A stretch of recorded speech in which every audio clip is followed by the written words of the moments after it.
welcome to The Lady Killers, a Feminine Rage podcast. Hello, and welcome to The Lady Killers, a Feminine Rage podcast. I am your host, Jennifer's Body Adams, and I've been thinking a lot about things I would kill to do or things I would kill to be. I think I would probably kill to be the world's most famous podcasting star. I might kill to write a book, but I think if I could really go back in time and change my life, live my life again, I would kill to be a Paris figure skater in the Olympics. That would be so much fun. And it's been I did not know that about you. Can you skate? No, Me neither. I'm terrible at it. It's so fun. Or maybe a gymnast. That would be really cool too. I just really love it. And, if I could kill somebody to make it happen, then I would entertain it. I don't think I would actually do it because, You're already the best podcaster in our hearts. Well, so thank you. And I didn't even have to welcome. murder anyone. Yet. That's true. Yet. The day is short. So we are talking about a whole bunch of ladies who might or might not kill to be stars today. We are talking about the 1983 film Curtains. But I'm not alone. You just heard her voice. I'm joined by a fabulous panel of lady killer experts, including a very special guest. And this is a bit of worlds colliding because I have talked with this person about many, many lady killers and, real and fictional. He's a writer and podcaster, co-host of the Horror Queers podcast, Murder Made Fiction, The Queer Gaze, and a whole host of shows on the Anatomy of a Scream Pod Squad network. Joe Lipsett, welcome to the pod. Hello. Thank you so much for having me. Oh, of course, we're so happy to have you. So, Joe, say hello and tell us, have you ever done any acting? All right. So, hi, everybody. I'm very excited to be here and talk about this extremely Canadian production. Ooh. But to answer your question, yes, I was a minor thespian. I was very much like one of the girls who gets killed early in this movie where you think you could be hot shit and then you suddenly find yourself around other people and realize, oh, no, they have talent and I have none. So that was my high school drama experience. Thought I was going to be a star, wound up working tech, and then just gave up on that and proceeded on with my life. Ah, nice. Yeah. We became a star in another way. Okay? Exactly. Radio is podcasting is star true. power. Okay. And it is combining the tech and the performance aspect because, Truly. listeners, we do all the shit ourselves. and so. editing and all of it. It's a lot. There's a lot of work that goes into It really this. is. Yeah, we make it look seamless, but it is not. Do we? I'm not sure. I mean, Maybe. try our sometimes best. we try our best to make it sound seamless. Well, Sammy, say hello and tell us, have you ever done any acting? This is Samantha Sherwood Kuykendall. I love when love a character it. has my name. We always get a shit ton of Jens, but today Yeah. we got a Samantha. That's right. Okay, so this is really embarrassing, but when I was younger, I wanted to meet the Jonas Brothers and I wanted them to fall in love with me because I thought that was just my fate. I had gone to their concert and I got a beach ball and put my phone number on it and tried to pass it on to stage. I had braces. I'm in full American Eagle getup. Hey, and so American Eagle was cool for a little bit. I still have a couple pieces. Okay? I may be Their wearing an jeans American fit very Eagle well. right But so I saw that was I grew up in Sacramento and I saw that Disney was coming for auditions to SAC and I was in 7th grade. And so I made my mom take headshots of me in our backyard in a full jean-on-jean outfit, jean vest, jeans, the biggest John Benet Ramsey curls you can think of. It still braces, awful. And I made her take me to this audition, and I had to read a McDonald's commercial for chicken nuggets, which are, I'm a McDonald's gal myself, so Yeah. I felt pretty prestigious. We there. had some chicken nuggets in our house just yesterday. So. So, needless to say, I did not get a call back for the Disney Channel original show. But I still have that's a very fond memory of that moment, as embarrassing as it is. But maybe one day McDonald's will hire me. Maybe. Maybe not Disney, Maybe there's just a but backlog of their auditions, Maybe they're let's just... Let's get that girl from 2005 in here. What's I she really doing? loved all the denim, It was a denim vest. on denim. Like speaking of Canadian, I was going to say, Canadian that's what we call Canadian tuxedo. Yes. And for whatever reason, they didn't like it. So, I resorted to podcasting. Well, and I think, I don't know, I've got thoughts about it because it's like acting in a way, but I feel like, because I did try to act just a little bit. I was dating a thespian. He was very well known in like the high school community, and he had like hair down to his waist, so he was like a serious actor, you know? No, hard pass. When I think yes, serious looking back actor, now. I think man with hair down to his waist. My favorite. Yeah. But he was a year older than me, and so I tried to do it. And I was in You Can't Take It With You. And I was Alice, and I do not think I was very good. And then I was going to be a music theater major in college and didn't want to audition. So I ended up majoring in music ed. But I was in Seven Brides for Seven Brothers my freshman year. And this was my entire part, except for being in the chorus and doing all the one or two dances. I don't think I actually ever sang in Which that bride musical. were you? I was not a bride. I was a villager. Here's my part. In the opening number, my role was to back out onto the stage. And the thing was they were like looking at my booty, and then I was going to turn around and I had to black out my teeth. And so they were like, ooh, and then and a bit that of was a butterface, if you will. Exactly. Yeah. Okay. Got Yeah. it. That I don't was know my- how that didn't take off for you. I really don't. know either. But yeah, and I think now, like, because this is definitely performance, you know, it's like we're having conversations, but I think, and I find this with writing too, like, I like being myself better. Like, I think I would be better suited to like stand up or something where I am myself rather than trying to be another character. Oh, you know? you're a Patty. Yeah, and I killed a bunch of people, so you know, It's in that way. appropriate. Oh, exactly. But it feels more conversational, you know? It It's does, you. yeah. Like, it doesn't feel forced, and I agree. I feel the same way. Yeah, and even when we were doing our because we did a Losers Club production, like a dramatic I remember that. read. I think it was Castle Rock season 3 or something, and you know, it was fun. But I was just like, maybe I'm not an actress. I think it's time to let not for that everyone. dream die. Figure skating, I could still maybe make it happen, but you know, I can assure you that living here in LA, I have found that it is not for everyone, and that's okay. That's okay. that's true. Yeah, we all have our gifts. Yes. Well, and speaking of a lot of ladies that have some very special gifts, let's talk about them in our first category, Her Story. I am so much happier now that I'm dead.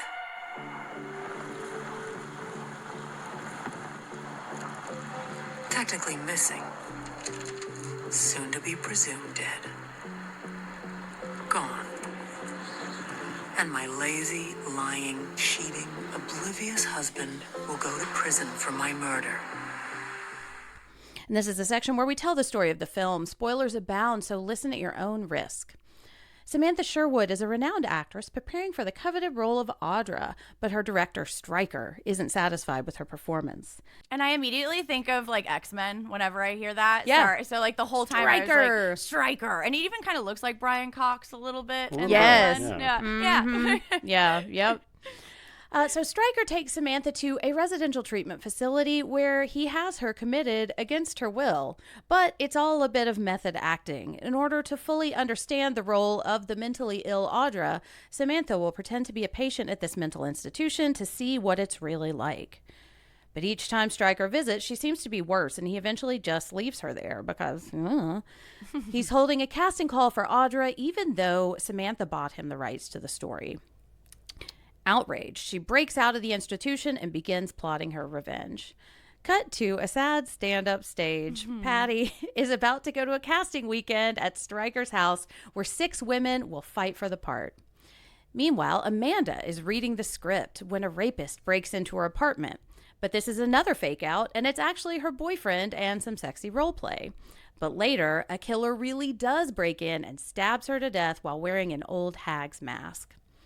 The ladies, minus one, all arrive at Stryker's fabulous home and prepare to fight for the role.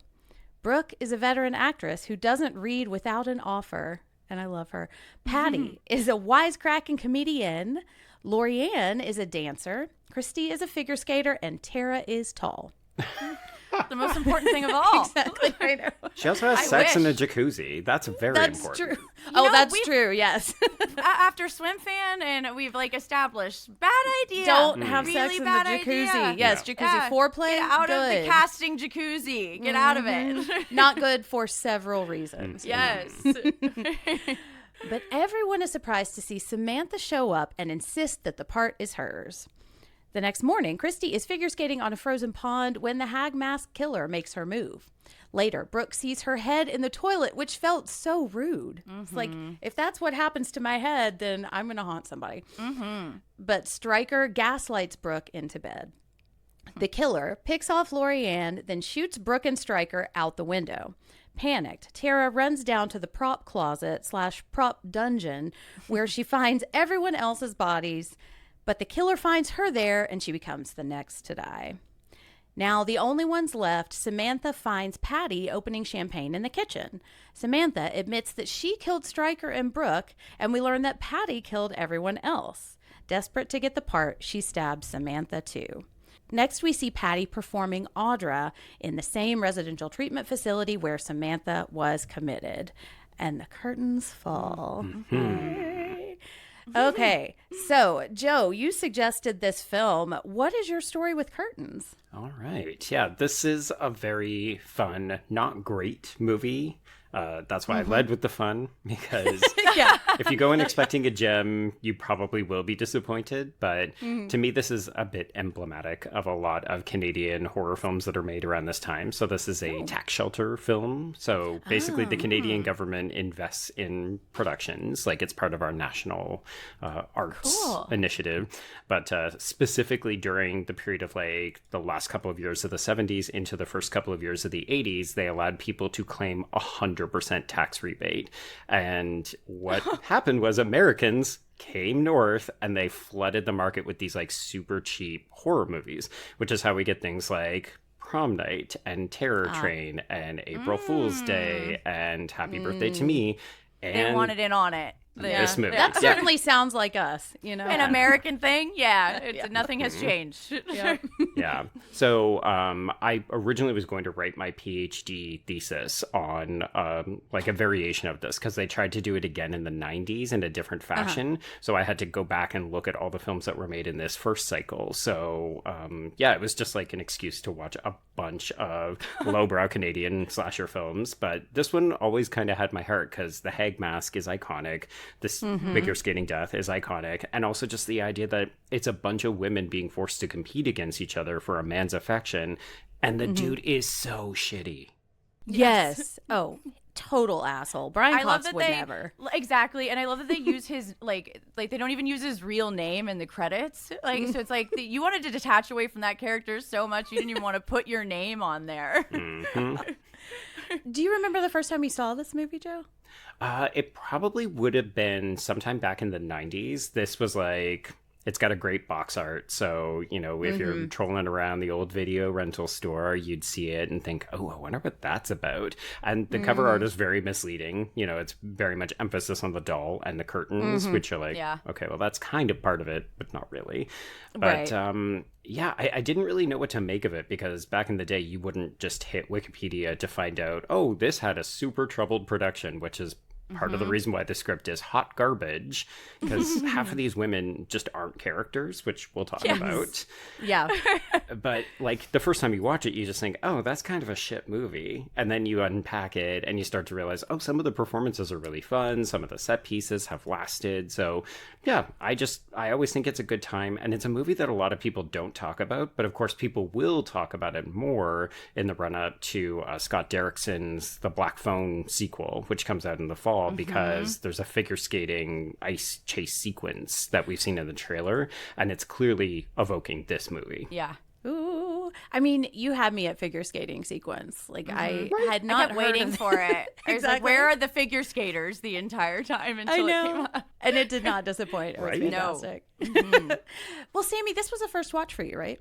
It was, and I actually had never even heard of this movie before we put it on the radar or on the schedule, which at this point I feel like is kind of hard to do as far as slashers go for me. But yet again, I feel like it was like a pleasant surprise in terms of viewing and it having like a ton to say that I truthfully didn't really expect at all. I think I went in with like subterranean expectations, and therefore I ended up actually really enjoying it a lot more than I thought I was going to. I don't know why I continue to think that like slashers of this era don't have something to say, or I go into it thinking they won't have something to say. I'm not the biggest fan of Terror Train. I think that's probably one of my least favorites of them. Yeah. But this one has a lot to say, which I was really like excited about, because like as I started, I was like, what am I gonna find to talk about? But then I was like, there's an endless things for us to talk about in regard to like feminine rage. I do agree that the girls were a bit hard to follow, like who was who at times, as sometimes they like kind of blurred together. Oh yeah. The main Samantha Sherwood, she looked like Olivia Colman to me. I do this thing where if I think an actor or actress like looks like someone else, that's how I will remember them, by like the other person instead of their real name, which is not very nice, but it helps my brain to remember the face. Sure. That's what I do too, yeah. But I think you could argue that that's kind of the point. Like they all are kind of faceless, you know, they shouldn't all like have personalities, but they still feel like they managed to impart some personality on each of their characters. I'm also very happy to report I did not see that twist coming, like at all. I was genuinely surprised at the reveal, and at times I kind of felt like I was watching something like ripe for like a Ryan Murphy production. Yes. Like the plot to this film could have easily been like an American Horror Story season, or better yet, a Scream Feud. Queen season. Yes, Yeah. exactly. Oh my God, I would love that. Okay, I'm glad I'm not the only one, because the whole time I was like, I kind of want, it's not often that I say I want Ryan Murphy to touch this, because he can be hit or miss with me. But like with this, I was like, this is perfect for him. And I just like that it wasn't like your average campy slasher. Like I just felt like there was real weight to the themes, the characters, and I almost like that it was trying to kind of be like an art house horror movie a little bit more than the average slasher of that era. And I think the slow pace kind of works for the plot, because it did kind of take a minute to get going. And I also really like the giallo vibe, I think, and it made that like a really unique story and feel there. Yeah. Well, and Sammy, I keep forgetting you were not on our episode on The Brood, right? Oh, I have not seen okay. The Brood or Deep Red, so I am still very entry-level right. giallo. Like, Well, my Samantha- argument is Pretty Little Liars is giallo, okay? Like, which it is. I haven't seen, so I can't, but I believe It you. is. Well, Samantha Egger is in The Brood. She's the star of The Brood, and we have a lot to say about her. So I brought a lot of goodwill towards her coming in. And also, we have Lynn Griffin, who is Claire in my favorite Black Christmas, and Joe, I know you love that film also. So it was so nice. Like, that was such a pleasant surprise to see both of them pop up. And I saw Samantha Egger's name, but I didn't recognize Lynn Griffin's name right away. And then I had to like look. I was like, is that Claire? Like, Is that Yes. nose looks familiar. She has more to work with in this movie. I feel like Yes. she's gone so fast in Black River. It's like almost feels like know. redemption of like, here, we'll throw you a bone. You can have more of a characterization in this film. Exactly. Even though she is in that film the entire way through, but she Wow. just, you know, Dead. doesn't have a lot to do. So yeah, Yeah. it was really, it was nice to see her stretch her wings a little bit in Yes. this. I think I had probably seen this on Shudder, because I do the thing at night when I just scroll endlessly trying to find something, and then probably just fall asleep either 5 minutes after putting something on or while I'm still scrolling.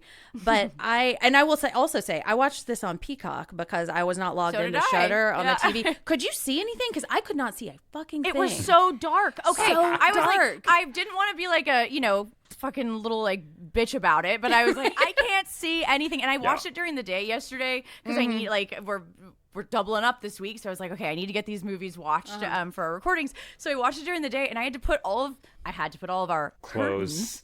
down, yes. Hey. So I Nice. could actually see anything. And even then, I was like, do I need to go to an optometrist? Like, I can't see anything going on. It's such a risk with movies of this time, right? Where you think, oh, maybe this is just the not great quality of the film stock, Yes. and like, Right. because they're transferring it from probably not great copies. So you think, okay, I guess I'll close all the blinds and I'll like really amp up the brightness on my TV or my laptop or something. And then, you discover, oh no, it's just a shit transfer for this particular streamer. Never mind. Exactly. Because I watched it the next day on Shudder, and I was like, oh, I can see everything. Oh, this is fantastic. You would think a Universal like property would spend more money, but they I know. don't. So, listeners, if you've only watched it on Peacock, check it out on Shudder because it's so much more visual than I was expecting it to be, and it looks great. I mean, it's definitely an 80s slasher movie with a lowish budget, but I had so much fun with this, and I think I'd never seen it before either. I had really no idea what to expect going in, except Joe, you had told me it was a bunch of ladies competing for a part and there was figure skating, and so I was like, sold. That's all I need. And you know, that is a slasher, and I love slashers. A peek behind the curtain. It's kind of, I feel like, the setup, you know? Yeah.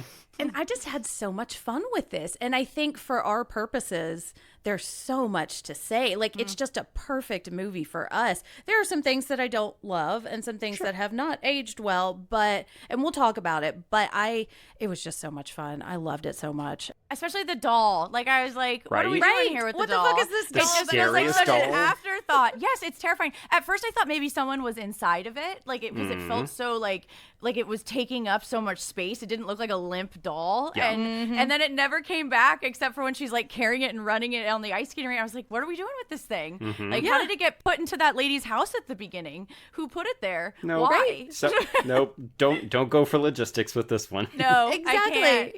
Yeah, and it's a sad doll too. I was like, why? Who hurt Very this doll? sad. Like, you would not find that at the American Girl doll store. That's for sure. No. Well, let's talk about the dolls of this film.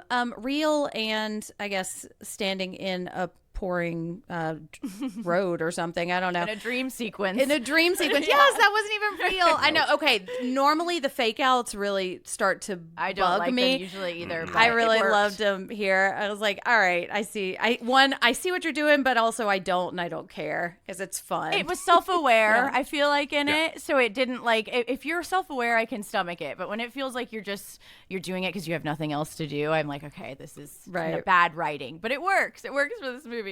Or when the entire movie, like Sammy famously loves "Happy Birthday to Me," and Another April Canadian Fool's production Day. made during the same time. I don't like the it never happened thing. Yeah. Like, I don't like the fake out of, like, I take it in a way that you would think, like, a family member died or something. Like, I have never reacted to things so visceral. That April Fool's Day episode had my, like, I needed, like, heart medication after that because I was so mad. I'd for never no seen your reason. blood boil like that on a podcast. I'm, like, It was- embarrassed as to how angry I was about it because I don't the whole time I was looking for, like, I'm analyzing it, you know, as like, because I'd never seen it. So I was like, okay, we have a lady killer. Like, I had all of my notes meant nothing by the end of it. So I just felt like it was an enormous waste of time for me. But That's why you have to focus on the process, the journey, not just the ending. Exactly. Yes. I need to take that advice to heart.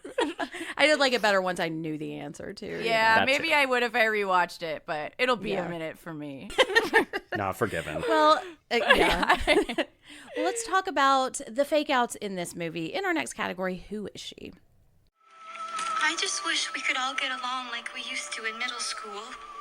I wish that I could bake a cake made out of rainbows and smiles and we'd all eat it, be happy. She doesn't even go here. Do you even go to this school? Okay, so we have two lady killers, which is so fun. We've got Samantha Sherwood, played by Samantha Egger, and we have Patty O'Connor, played by Lynn Griffin, and I love it. And I don't know if I've said this on the pod, but my middle name used to be Lynn, and she spells it with an E too, so congratulations. So we to did get a bit her. of a Jen. We Like, did, good yeah, for I got a you. little bit of a namesake, although legally I have ditched my middle name, so, you know. But I you're still allowed to claim do it in that. my soul. That's right. And then our victims, Amanda Toother, played by Deborah Burgess. She's our opening kill. Christy Burns, played by Leslie Donaldson. She's our figure skater. Tara DeMillo, played by Sandy Curry. And she's our prop scene death. Also, she's tall. Laurie Ann Summers, played by Ann Ditchburn. She's our ballet dancer. Brooke Parsons, played by Linda Thorson. And she's the veteran actress. Jonathan Stryker, played by John Vernon. And he's our gross director. And then, of course, Samantha Sherwood. Samantha Eggers played, she is a method actress. Yeah, I want to say Jonathan Stryker every time because it's so much fun, but he sucks. Yeah. He's basically an Alfred Hitchcock. Like, Exactly. it's kind of the. I mean, as much as I love a Hitchcock movie, wasn't Right. the nicest to his female stars. So I've heard, yes. yes. And our motives, we have revenge, ambition, jealousy, question mark, maybe. And then we shall discuss. Okay, and our weapons: a sad doll, Oof, a killer sickle, sad doll. killer sad doll. Yes, I love the sickle. It's so visually It's great. fun, and it's like all of these gleaming surface. It's so cool. A kitchen knife. I think there are a couple of knives. I had a hard time clocking them, and then a gun. So my question, Joe, what is your favorite kill? This is tricky because you don't want to conflate it with like a set piece because Right. there's some that end in a very different way. Like, yeah, the whole dream sequence, you're like, oh, this is really fun. But then Yeah. the death itself is like, whatever. Right. I would probably have to say, you know what, I'm going to steal from the two of you because I'm the guest on the podcast. So I'm going to go with the figure skater's sickle kill on the tree. Nice. Yeah. Yes. I so mean, much fun. It's without question. It's the whole movie to me. Like, it makes not to say that the movie is shit without it. Like, because I do still think it has merit, but this definitely like takes it to a whole other level. And I think it's because I've never seen a scarier scene that takes place in broad daylight like that. Like, and I think like because I did know about the black phone thing because Mike told me about it, and because he knew we were covering curtains when we watched the trailer, and that's at nighttime. Like in the so I'm almost like. It takes away from it for me, where I'm like, the daylight part of it makes it like that much more scary and that much more terrifying to me. And I think if it was at night, I wouldn't dig it as much, you know? Yeah. Yeah, there's something so terrifying about watching her skate across the ice with it, like because you first see those really heavy black skates and everything is white because we're not just at a skating rink. It's like there's snow covering everything. And we've got this cheesy 80s music that like I'm sure this song might exist, but if you told me it was written specifically for this, like I would believe you also. Stock music a little Exactly. bit. Yeah. It was in somebody's Both elevator versions and of they're stock like, with the OCK as well as the ALK. oh, that's right. Yeah. Oh, good. And I think this is the first time we get a clear view of the killer also. And it's just like the slow motion. And then you like perceive her entire look and the mask. And it's really jarring and The terrifying. mask is so fucking good too. It's very Jim Henson looking like Dark Crystal-y Right? to me, like or like Never-Ending Story, but also genuinely terrifying. So it's like not as kiddie looking, but like it still feels like it should be in like a fantasy realm to me. Yeah. Okay. So that one, I love that one because it's figure skating and fun. But I'm going to say Brooke and Stryker's death. One, because Stryker sucks. But I love when somebody gets done out of a window. Something happens and they fly out the window. It's so much fun. Like I'm thinking of Play Misty for Me at the end when Clint Eastwood just punches her and she goes flying over the cliff. It's very cinematic. It feels like that's what they, you need that big oomph of a death there. Yeah. And I think he like gets impaled on a bunch of glass too. Well, Yeah. it's one of those things where the physics of it make absolutely no sense because they go out one window and then he somehow comes through the bottom story window. So he goes out one, comes in another. So what, he Yeah. goes, like he flips in kind Yeah. of? That's It's the power of her rage. Yeah, you know? I guess She's so. so mad. But it also reminds me, like, I think 90s kids have always been terrified of windows after watching Ghost, when the window shatters and it's that gigantic shard of glass. And I was like, this is walking so Ghost could run. So it was very fun. But I also just like how like adult this movie felt. Like I feel like so many slashers of this era, they're for kids or for teens. You know what I mean? Like it's the killer comes in and kills the group of teens at the camp or whatever, what have you. And this one doesn't, like, they're all adults. They all feel like in their 30s, even 40s. And I don't feel like we saw that a lot coming from this era. I think we do more so now. But even still, it's like we still keep putting them in high school. We still want the teen death. And I thought it made it like way more authentic feeling and mixed it with that like classic kind of Clue whodunit murder mystery thing that just felt like there was both severity and levity in almost every scene, whereas I feel like with a lot of the teen slashers you're just getting a lot of like brutal gore, splatter, we would just want to see these like asshole kids die, whereas like I didn't really hate anyone in this movie, and I think that's very rare for a slasher as well. Like, well, exactly, I didn't really hate any of the women. Like yes, which is usually the case.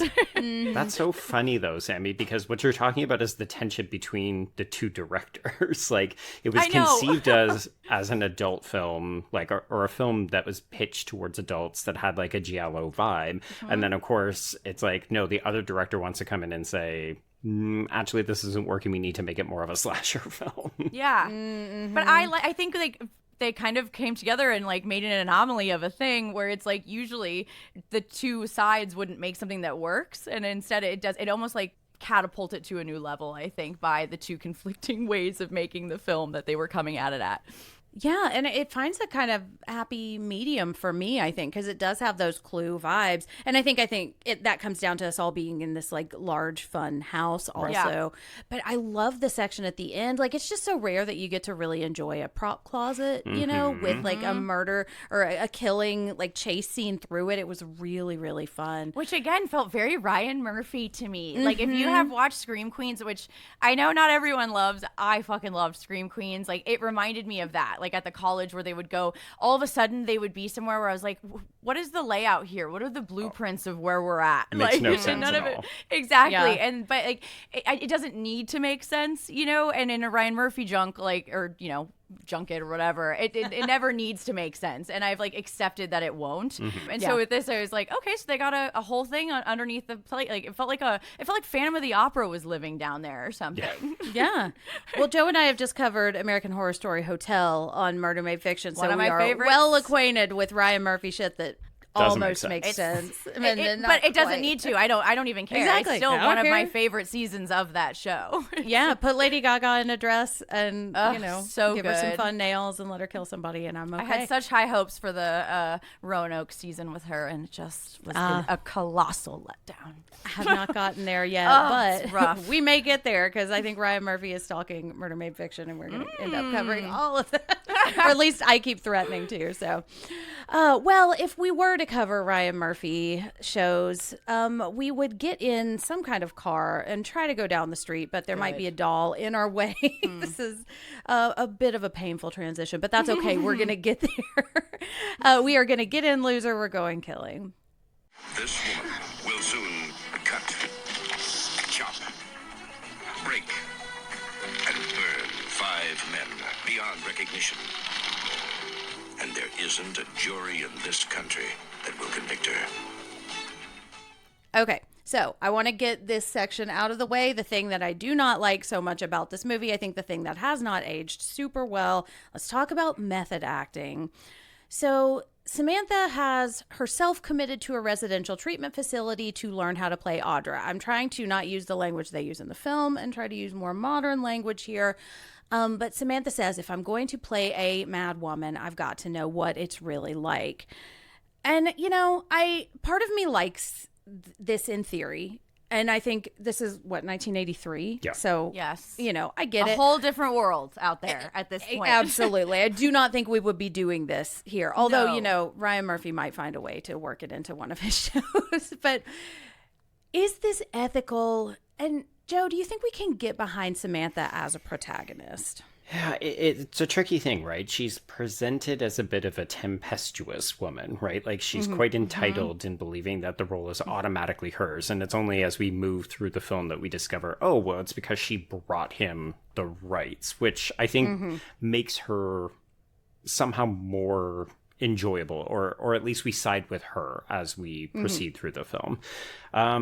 I don't have as much of an issue with her decision to do this, if only because I think we're meant to see how committed she is to this role. But like, I don't actually think she's doing any harm to anybody except for the fact that she's doing it under false pretenses. Now, like, is it ethical? No. You know, is she potentially doing harm to these people without their consent by observing them and maybe judging them and that kind of stuff? Yes, but I also think a lot of these scenes, like, they have a weird balance between saying, oh, you would not want to be in here because, yeah, bitches be crazy. Yeah. But I feel like there's also a certain amount of empathy. Like, there's a woman who screams all the time in the common room that they share. And then at one point, she won't stop screaming. And the next time we see her, she has been lobotomized. And I think we're actually meant to think, oh, wow, this is not okay. Like, the conditions in here, it's not about the women and their mental illnesses. It's about how do we treat this? And that was actually like a real thing that we did to people. And we often accuse women of being hysterical and saying, well, maybe we should do procedures on you. So I don't know. I think it's like a lot of the film, it's half succeeding. Yeah. It's Yeah. there, but or, like it wants to be good. You know what I mean? It has good intentions, I feel like. And I definitely don't think it has negative intentions. When they had that little, oh yes, we did it in the hallway together, I was Yeah. like, oh no. Oh, yeah. Like I was like, buckle up, this is gonna be bad. And it wasn't nearly as bad as I was expecting. I do think it's a bit of a dated depiction of mental illness. Sure. But I agree with you. I think it was a lot more empathetic and sympathetic than I think Yeah. I was expecting it to be. I don't feel like she was mean. She wasn't mean to the fellow patients Yeah. there.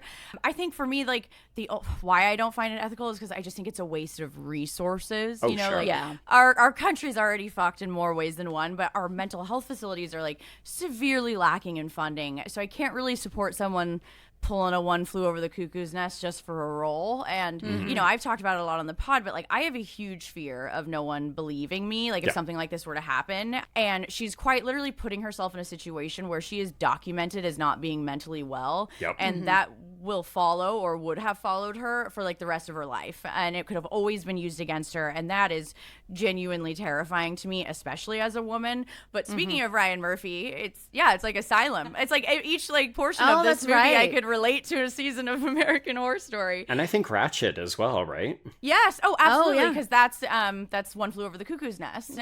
But it reminded me, like, the way that she reacted to her feeling like because she gave him like the rights to the book or the movie or whatever, she felt like the role was hers. Was I don't know if you guys have ever heard the actress Tippi Hedren and William Peter Blatty, who wrote The Exorcist. Like they were really good friends, and like she basically like got his script made, but he never really gave her the credit. I don't know the exact specifics, so you'd have to look into it, but it like completely ruined their friendship, and like she never really got over it. And it kind of reminded me of like, you brought this to someone and then they didn't give you like the proper credit or like what you were deserved to get from it, and that would Yeah. be really hard to get over. And I feel like specifically in this era when women actresses were pitted even more against each other than they are now, which is hard to believe. But yeah, I was like, oh, I feel really bad for Samantha Sherwood. Like I wanted her to get this role. I mean, she's fucking going full Daniel Day-Lewis in there, and she doesn't get the role. Like that Right. would suck.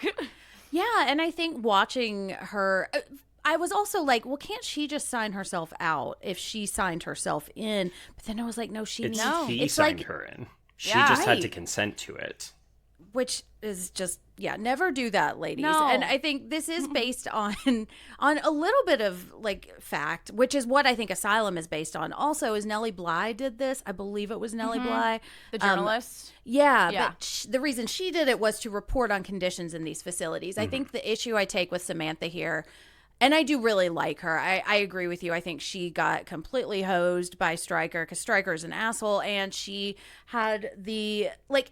Even this movie star, she is still diminished. Like she loses all of her power, and it's just because she's a woman, you know. So I do have a lot of sympathy for her, but she is not doing this for anyone but herself. She's and not for making the change production. here. Exactly. This She's is not a very selfish act. right. And I mean, I don't necessarily say that. Like, I do really like her. My question: can we get behind Samantha as a protagonist? Yes, I can. Yeah. Although I do I wish she didn't do this? Yes. Sure, but I feel that way about a lot of people. That's so. true. I also And- kind of have an issue with method acting just Oh, in yeah. general. No. Same. It's Ugh, gross. Jared You know, Leto, Don't do it. gross. It just Just exactly. stop. I know, man. I loved Jared Leto for so long, It's and I'm gonna have to so let that go bad. now. You know, We just watched the the Robo doc on it's like on Screenbox. It's like a 5-part RoboCop documentary. Oh, yeah. And the guy who played RoboCop insisted upon being called Robo, like always on set, and like people were just talking mad shit in the documentary about him, and I was like, no one wants to be known as that guy who's going around like, Right. call me Robo. Like no one can take you seriously. I keep hearing like Kirsten Dunst is always in the back of my head with that quote where she's like, "That seems like something only men can get away with." Like, Yeah. I gotta go home and feed my kids. you How know? many women do you know that do that? Like, I don't feel like we hear a lot of stories of like Jared No. Leto, like what, like sent like decapitated like pig something to people or whatever. I don't know, like weird body parts of animals. And it's like, And condoms. could you imagine? Nicole Kidman does something like that. Like, no, you're not gonna. That's Nicole not gonna Kidman happen. would never, because she's I know incredible. she's perfect, but like, Exactly. but like, you would not see a woman doing that and then also having a career after, still getting roles and second chances.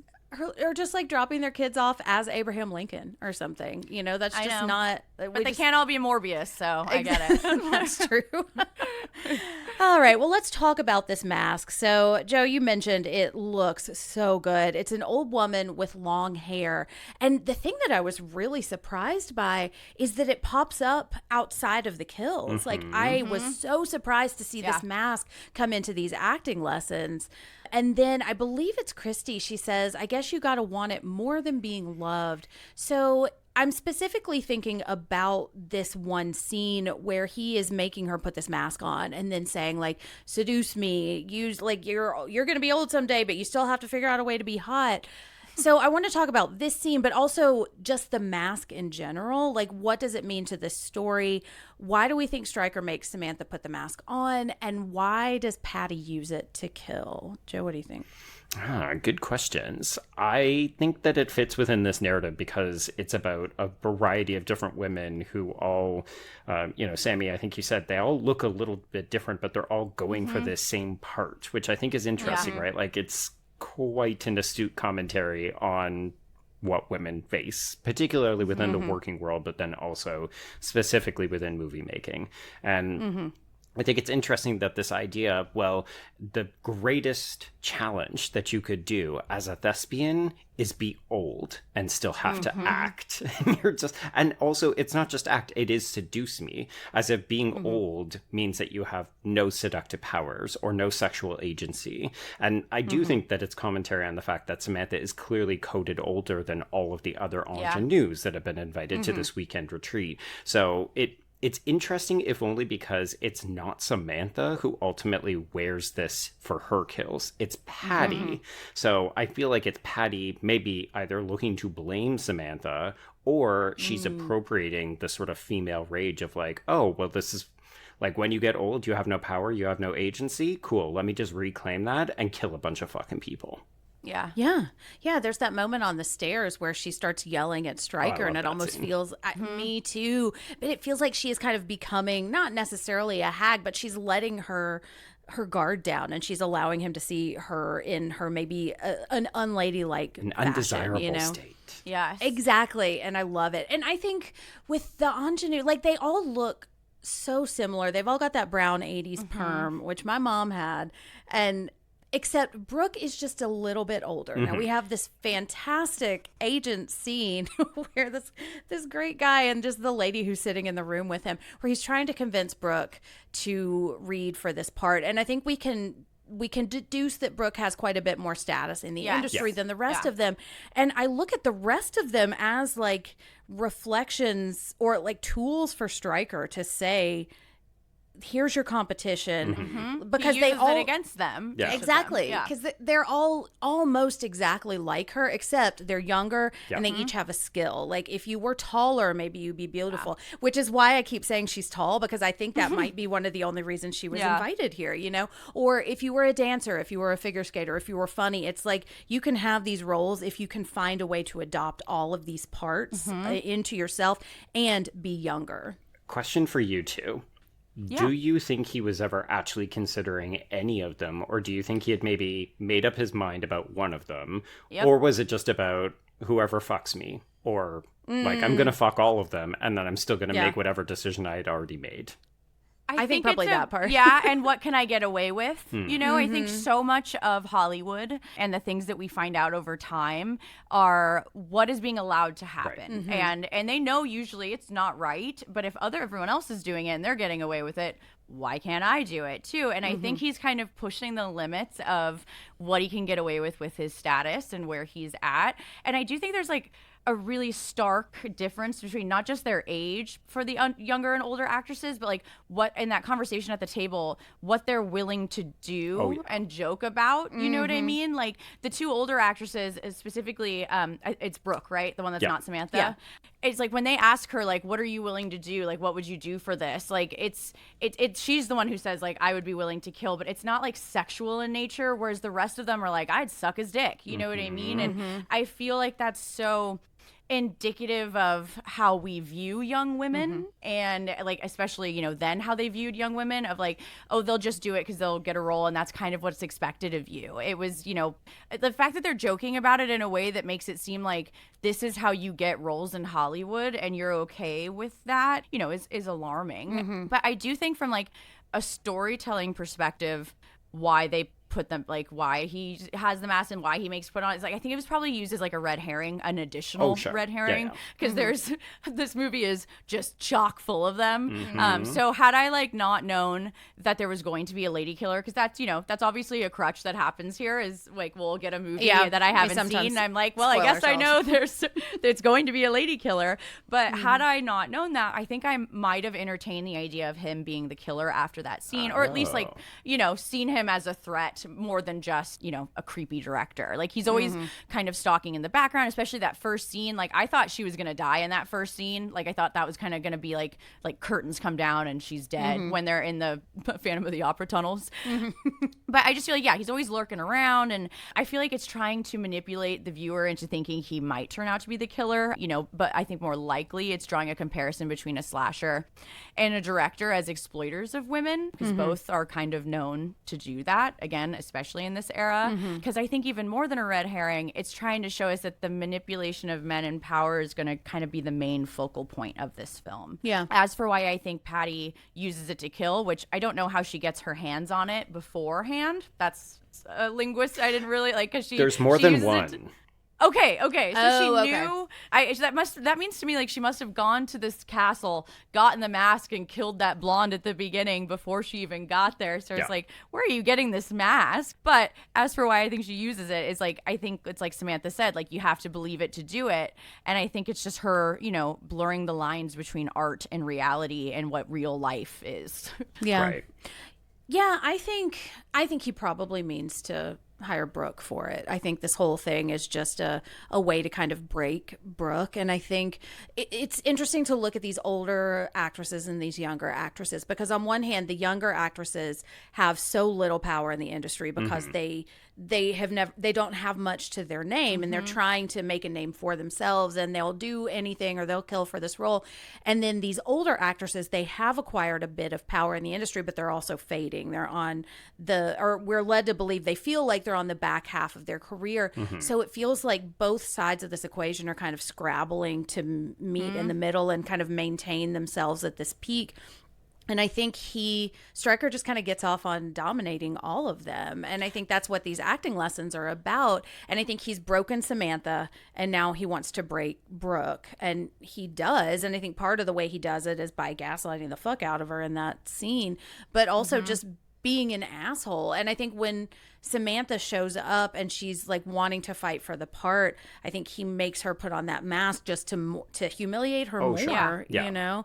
And I love that it feels like there's a direct line between him making her put on a mask that will later become a killer. Now, she doesn't kill him in this mask, but it almost feels like because of his actions, because of his manipulation, pushed her there. Yeah, well, and her and Patty, because Patty is going to use this mask, but Samantha is actually the one that kills him. So it's like it splits into two different directions after this, and they both spell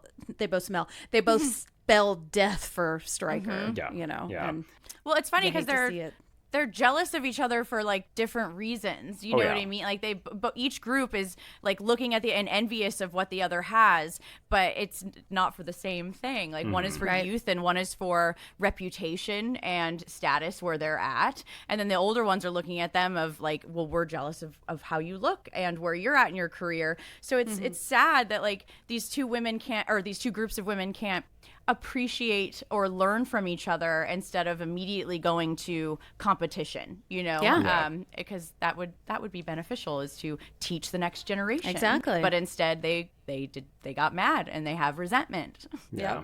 I do kind of like it that, like, in another version of this film, these women would have been really catty with each other. Like, I really enjoy it, but, the updated Sorority Row remake, it's like the women are absolutely... I like it too. Like, I do too. it's a very fun movie, but Yeah. it doesn't treat like a sisterhood. It doesn't do that at all. The women kind of fucking hate each other. And it's hard to get behind that unless that is the message. And it's interesting that this movie, they never get mad at Stryker, but they also don't entirely get mad at each other. Like, I think it's easy to read Patty as also insane. Like, we saw what insane women look like in this institution at the beginning of the film, and then we see Patty there at the end of the film, and she fits right in. And I think we're even meant to question if her original stand-up routine was even real, because she's doing it again, and it's like, is this Audra? Is this stand-up? Is it both? And I think the answer is yes. Yeah. Yeah. And I think, Joe, what I'm hearing you say is they should all just be best friends and act together. Right off into the sunset. They should have all killed Stryker and then made the movie themselves. They should have done that. I mean, They should that's have all gone to the Eras tour together and made their friendship bracelets. bracelets. Yeah, yes. I like to think that if I were in this house, I would have convinced all the ladies to kill Stryker. And also, I'm reminded I'd like of to why... think you would too, honestly. I'd like to actually be able to pull that off. But also, why Slumber Party Massacre is such a fantastic movie, because I'm glad they haven't remade that one. But speaking of sorority, they it's have. like the Black Christmas. they have. Yeah. And they when have. did they do that? And it's A good. couple years ago. It's also Canadian, and it's really, really fucking good. Oh, please send me the link to this. I did not even know that. It flips the male gaze as well, so it makes all of the male characters himbos that get objectified. Oh, It's I love it so good. already. There are I two love of them it. named Guy. It's so much Oh, fun. how did I not know this existed? Because I I got can buried. cover it. That's why. Okay, Yeah. because the Slumber Party Massacre that has the Tokyo convertible song. Two. Okay, that's a banger, dude. That gets stuck in my head on a regular basis. Weird movie, fun song. It's a weird movie, Yeah. but great song. But you said, like, we were talking about Black Christmas, and it's like the Black Christmas remake, not the newest one, but the one from the early the 2019. 2000s. Oh, Yes. sorry, the No. 2006 one. Yeah. Yes, which I have a soft spot for because it's one of I saw it at a young age and I liked it. So it was the first one I saw. It's not great, but like the girls in that one are way meaner to each other too. super Like mean. they're super. It's Mean Girls essentially, which Yeah. I think is. And then we have the 2019 remake, which was all about girlhood and girl power. So it shows that like the early 2000s were almost like.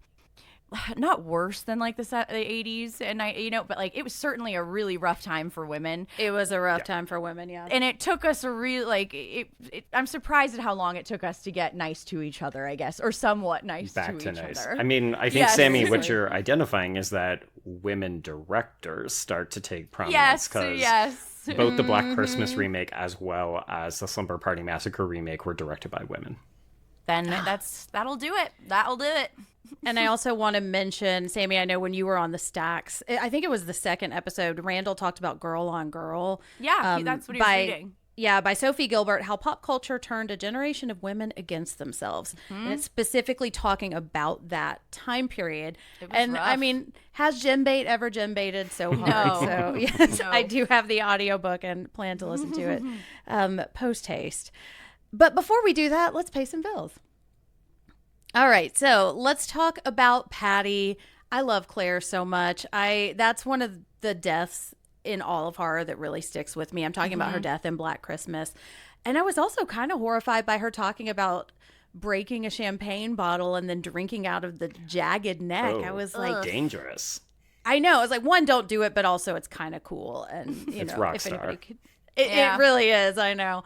So, okay, she says, have you ever wanted anything so badly you'd do anything for it?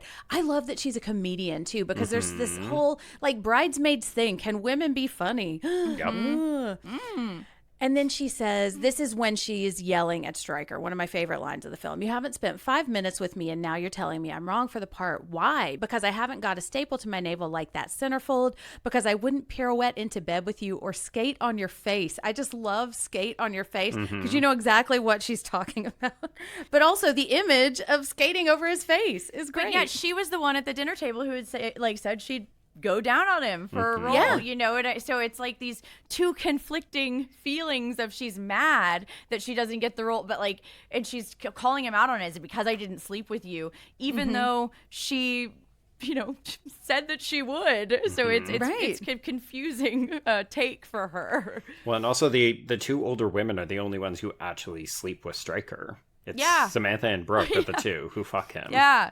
That's right. Yeah. Because the jacuzzi scene is the other guy. I think like Matthew, the guy the that groundskeeper. Yeah. He was handsome, I thought. Oh, Michael Wincott, he's great. He's like character actor. He's in The Crow. He's in Robin Hood, Prince of Thieves. I have a lot of hear me outs that are character actors where I'm like, I don't know why, but this works for me. Michael Wincott, he's the guy in Nope. Also, yes. The old photographer. Yes. Okay. I was like, I recognize you. Very distinctive voice. Yeah. I recognized his voice a little bit, and that's all I could make out on the Peacock transfer. So, It's dark. Exactly. It was the second watch on Shudder where I actually saw his face. The contrast was way up, man. Seriously. Okay, so my question, do we empathize with Patty, and does she deserve her fate? Sammy, what do you think? I'm always going to sympathize with a woman who has, like, succumbed to the dog-eat-dog world that is being in competition with other women. Yep. But having said that, if anyone belongs in a mental institution by the end of this film, it's Patty. It's Patty. Like, sorry, I don't, like, I have to call them as I see them. Is like, there are plenty of actresses who do not resort to killing for the role. Not saying that it's never happened, although I could find no examples of it because I did Google it, and I'm sure my Google search history looks insane after that. So it's like, has anyone ever killed anyone for a role? And there was nothing that came up, but I feel like it had to have happened. I'm sure like in it's old happened, Hollywood, we just don't know about it. But if anything, if they did, like, I think, to the Mentee B asylum they should go. I wouldn't really want someone capable of these crimes just out there existing in my world if I had a choice. But I think despite that, there's something like really profoundly sad about that scene where she redelivers her stand-up routine in front of her inmates. And I feel like if you look at the two scenes, like the one at the beginning, I almost feel like when juxtaposed against each other, it feels like it's trying to make a statement about the end result of a woman's career in Hollywood, kind of wasting away, ruined by an industry unconcerned with how it treats women. And at the beginning one, she's so full of life and she's so ready to take on the world. And this one is just like, this is kind of where they end up, after they've like played mothers because they're no longer viable to be the girlfriends in their roles or anything like that, especially with old Hollywood. Like you read so many stories of older women in that era that just like they had their homes and their estates and they just kind of wasted away there because no one treated them like people anymore. Yeah, the Dead Blonde series of You Must Remember This. I was has a thinking couple of that stories too. like that. Oh, I'll have to check that out. It's really sad. Yeah, really great series. Yes, once they've passed their last fuckable day, which is another one of our. That's not a patron saint because that's the whole group of ladies, but that's maybe a patron clip of our podcast. Yes. Right. Joe, what do you think? This is a tricky one. I think this is where some of the messaging of the film backs up or grinds against the limitations in the script. I said off the top that I like a lot of these women, but I don't know very much about them. And I found that on this recent rewatch that I think this is more the actor elevating a role as opposed to the character herself. Like, we know only a little bit about Patty, and I feel like we have to basically sideline her for large sections of the back half of the film because she's the killer, so we can't show her doing anything else. And so by the time the reveal happens, I think it's exciting because, oh wow, I didn't expect two women to be killers in this movie. But I also then really wish we could have a longer version of the kitchen encounter before we actually resort to violence so that they can unpack their respective trauma and be like, A monologue. Give me Yeah. a monologue. yeah. Mike Flanagan, where were Yes, you? yeah. It's just one of those things where we didn't really do that in the 80s. And Yeah. as I said, this movie had a very troubled production. That kitchen scene is actually one of the reshoots that they did way wow. after the fact when they decided, okay, this isn't working. So how else are we going to do it? So it's tricky, right? Like, I think the production necessitates certain things happening that don't entirely work with the film's messaging. But I like Patty in terms of the actress principally. The character, I think, is interesting. I wish we knew a bit more about her. But yeah, like Sammy, you're right. I mean, she's cuckoo bananas. So off to the asylum like, you go. Yeah, like Yeah. if someone did that and like imagine that like on the cover of Variety, you know what I mean? It's not like we'd be like, oh, maybe cut her some slack. Like I can cut her some slack and that like it sucks what like got you to this point, but also plenty of people, you know, go through terrible things that do not end up doing terrible things again. Yeah. Well, Or it's worse. like if we found out we're not getting that third 28 days later because Aaron Taylor Johnson just murdered the entire cast, you know, like we would not think that's a good thing. Yes. Like that's usually a no-go. Exactly. Yeah, not good. Or the softer version of this, because I think you could also look at this as like a horror movie twist on something like All About Eve or Showgirls, which is like also a contemporary that version movie. of that, where it's I like, think you know, in a way they're both kind of villains, but the real, as you said, Sammy, the system has pitted them against each other because of their age and what their worth is as a result. And I mean, there'd be a fun version of this where they just say, oh, and now let's take this show on the road Chicago style, and we're just going to kill a bunch of other male movie execs, or we're going to make the movie ourselves. I'd watch that movie. I would watch It kind of reminds me, okay, like, do you guys know, like, the weird, like, urban legend about Lady Gaga that, like, she killed someone at her college and took over her entire, like, I feel like I'm bringing a lot of strange theories Isn't or that things also to the Avril table here. Lavigne with that, like, weird imposter that they said? That like, she has a, like, twin or Yes. something, or, like, one, like, she's been replaced. Yeah. This one, or that, like, Katy Perry's John Benet Ramsey. That one's Oh one of my my favorites. God. But this one is that, like, this girl died at her college, like, off of a balcony, who basically had like the entire shtick that she had. It was very similar to the Just Dance era or Fame Monster era, and so it's been buried quite a bit. But if you like go on Reddit or you find like a weirard forum, you The can find conspiracy like theory. Yes, it's a conspiracy theory. Like again, I only know like surface level. I know a little bit about a lot of things, but never all of it. But what was that movie from? What did we? That was I just used that the other an a little episode. bit about a lot of It was things. in the Innkeepers episode. Oh, Yep, yes, gosh, that's yeah. right. Yeah. But yeah, it reminds me of that, of like a woman that, I mean, I don't think that happened. Okay. I need to not think Right. that happened. I love Lady Gaga, but I do find it titillating. It's an interesting story. It's Sure. fascinating to think about. And it kind of adds an aura of like mystique to everything, you know? Yeah. And I think if I were to tease it apart too, I could say, is it because we are looking at women, especially women in the public eye, as a packaged product, and we don't want them to change. So when they do change, we try to figure out why. What is it? Why are they not the Lady Gaga that we knew or the one that we had accepted? And I mean, that's probably a larger conversation for another day, but it kind of, I think, I really love Patty and I want to support her. And anytime you want to take down the system, I'm going to be behind you. But I think the thing that bugs me about her is that she is feeding into the patriarchy. Like this entire setup is. Because she doesn't take out Stryker. She goes for the other women. She doesn't take out Stryker. Exactly. And that is how patriarchy keeps us fighting against each other. Was he even on her radar? You know, because she wants the role. And without Stryker, That's the there's no thing. movie. Yeah. There's no Right. role. So.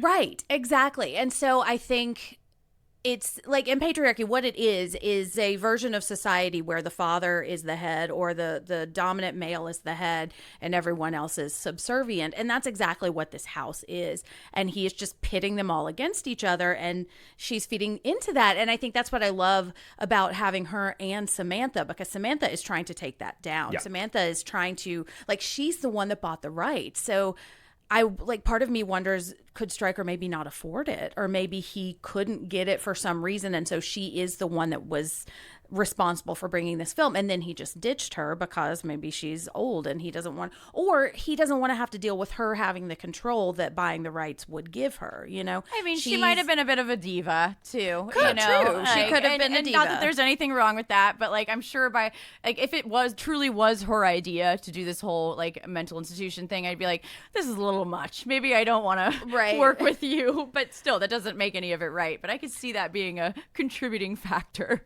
Well, and I love that we are introduced to her reading these lines, and then we are introduced to him shitting on them and saying, no, I don't believe you, even though I thought she gave a pretty good performance. Yeah. Her performance was great. Even in the end, like, I can tell, like, Samantha feels like she's trying to, before she realizes that Patty is the killer, like, I feel like she's trying to relate with her or be like, hey, we're the only two survivors. We're here. I got rid of him. And it feels like she wants to almost become, like, have a connection there with her. Yeah. And I feel like, like you said, I wish I could have watched them ride together out into the sunset and do something. Yeah. It makes me sad that she could not, even with him dead, even though there's no role anymore, you know what I mean? Like, you know he's dead and you still chose to kill her, which is like, why? You're not benefiting from this. You're just being evil now. Right.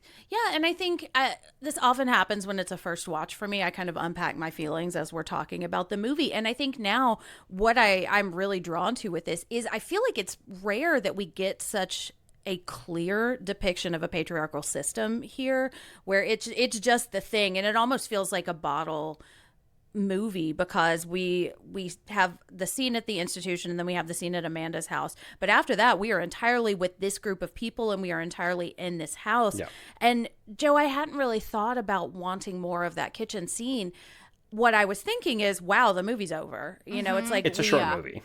Exactly. But also, like, here's our killer reveal, and then it's like that 80s thing where it's like, we're going to get out of here. And sometimes I really love that. You know, less can be more, and not every movie needs to be 3 hours. You don't need to over-explain everything. I don't need to be spoon-fed. I get it. Like, I don't need to see her getting arrested. Like, you can just show her in the mental institution. I can put 2 and 2 together. But what I would like is what you were saying. I would like for them to talk to each other and realize, because that's what I want for women and just, you know, humanity, is for us to talk to each other, realize that Stryker is the, not to step on a future question, Stryker is the true villain here. Stryker is the one who is pitting us against each other, and we are stronger together. And that's, you know, I joke all the time. That's why Joe laughed when I said I just want them to be best friends and act together, because I say that all the time. I said it in almost every episode of Physical. Can you just be best friends and do aerobics? It's like, you know? the lady from Mean Girls where she's like, I just kittens and butterflies and like, rainbows. She doesn't even go here though. That is our new Who Is She clip also too. So listeners have heard it in this very episode. It's a good moment in that movie. Very good. You know what else is good? Our next category, good for her. Claiming she could take it no more, the young mother released the emergency brake, allowing her car to roll backwards into the nearby lake. Good for her. In which every single time we say, yes, we know murder is bad. I love Lynn and I love Samantha, but I do not condone killing, except if it's cinematic. But I do really fucking hate Stryker.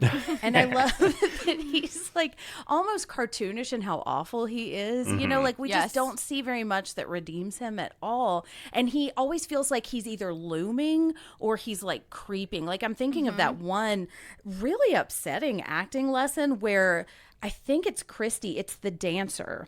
And he's making them touch each other. Yes. Yeah. Hold on. I wrote it down. It's Lorianne and Tara. Sorry. Yeah. Yeah. And she's like shaking. She clearly does not want to do this. No. And he's because initially it's framed so you think, oh, it's just like a lesbian makeout, which is kind of fun, right? Because that's what I thought. I was like, sick. I was like, but awesome. It's just another fake out that this movie just loves to pull. Because I think the other big thing, which, you know, Jen, you said the whole film is about the patriarchy. And I love how it's disguised as such, because you think, well, it can't be about the patriarchy because it's a movie filled with women. There's only one man. The other man is basically inconsequential, gets killed in the jacuzzi. But of course, it permeates the entire text. And then the other big thing about this is how it's all artifice. Like, this movie is nothing but fake outs and red herrings. So I love that this is another one of those things where you think, oh, okay, yeah, it's this almost like single gendered house retreat thing, and maybe some of these women aren't going to be interested in men at all, like including sexually, and then it's just like, nope, acting exercise by the pervy Harvey Weinstein style director. Yes, exactly. And I think that's part of, now I'm thinking through it too, like the patriarchy does not necessarily always need a man to be top down directing, because it is a system. And so if I look at a house that is Stryker's house as a reflection of his control, like he's there in every scene, even when he's not there, because it's his house, it's his program, it's his acting lessons. Like he has total control here, and that's why he wanted them all here, not because it's like some, I don't know, genius acting thing. Yeah, like we didn't go to a hotel or something, Exactly. right? Like we go to Or his studio. house. Yes.